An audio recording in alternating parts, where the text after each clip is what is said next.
Ini adalah hari pertama Ejas pindah ke SD Harapan Mama di kota Cikarang, Jawa Barat. Ia masuk ke kelas 3B. Kelasnya bersih, tapi ia merasa asing dengan suasana yang tidak biasa seperti sekolah sebelumnya. Bu Lilis menyambut dengan senyum ramah dan menyuruhnya duduk di bangku kosong yang ditunjuknya. Di saat Ejas duduk, teman sebangkunya yang bernama Fo terlihat pucat dan khawatir. "Kamu duduk di situ," bisik si Fo. "Iya, memangnya kenapa?" tanya Ejas. Fo hanya menggeleng dan terdiam. Tiba-tiba di waktu istirahat, Ejas bercerita kepada Fo bahwa dia merasa tasnya seperti ditarik-tarik dari bawah meja. Tapi waktu dia lihat, anehnya tidak ada siapa-siapa di bawah. Fo melihatnya dengan cemas sambil berkata, "Itu kursi terlarang." Ternyata ceritanya, dulu ada anak duduk di situ, namanya Rino. Rino itu anak yang pendiam, sering duduk sendirian. Teman-temannya mengejeknya karena aneh, seperti mempunyai gangguan mental. Hingga suatu hari, Rino ditemukan pingsan di kursi itu. Matanya melotot, tubuhnya kaku. Tidak ada yang tahu apa penyebabnya.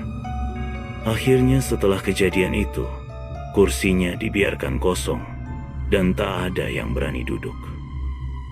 Tapi karena murid yang semakin banyak, Bu Lilis menambahkan meja dan kursi di tempat itu lagi. Hingga pada malam hari, Ejas mengalami mimpi buruk. Ia melihat Rino duduk di kursi itu. Wajahnya pucat dan lusuh. Tiba-tiba Rino menoleh perlahan. "Itu kursiku," bisiknya, pelan dan menakutkan. Keesokan paginya, kursi itu bergoyang sendiri.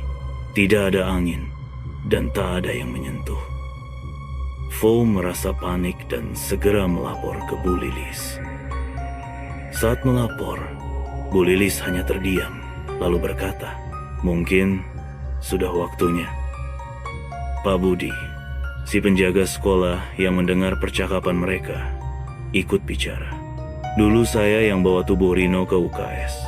Sampai sekarang, tiap malam saya dengar suara kursi ditarik dari kelas ini."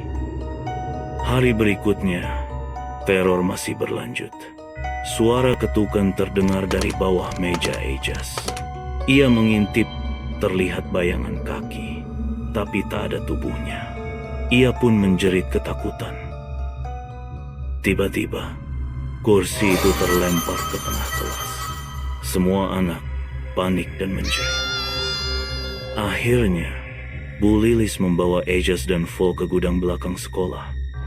Di sana, mereka menemukan foto Rino yang tertutup debu dan sebuah buku harian yang mulai lapuk.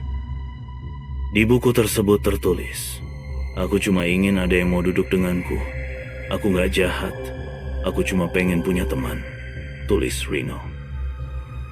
Fo merasa terharu dan menitikkan air mata. Esoknya, mereka berdua membawa bunga ke kelas dan meletakkannya di atas kursi tersebut. Mereka minta maaf dan mengatakan, "Rino, sekarang kamu gak sendiri. Kita mau menjadi temanmu." Akhirnya, sejak saat itu, kursi itu dibiarkan kosong dan gangguan berhenti. Ejas pun duduk di depan bersama Fo. Mereka menjadi sahabat. Tapi kadang, saat sore menjelang malam, suara ketukan halus masih terdengar dari pojok kelas. Seolah Rino masih duduk di sana, sedang mengamati dan merasa tidak sendirian.